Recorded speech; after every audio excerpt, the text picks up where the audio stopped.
Menteri Dalam Negeri mengimbau kepada para kepala daerah untuk menekan angka inflasi seiring dengan harga sejumlah bahan pangan yang beranjak turun.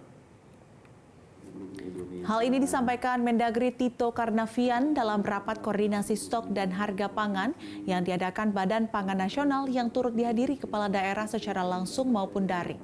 Tito memaparkan ambang batas angka inflasi pemerintah harus ditekan di 2,5%, perolehan Februari di 2,75%, masih dalam margin terkendali.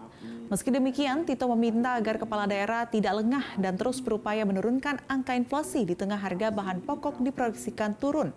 BPS sebelumnya mencatat angka inflasi bulan Februari di 2,75%, terjadi kenaikan dibanding bulan Januari, salah satunya imbas kenaikan harga bahan pokok.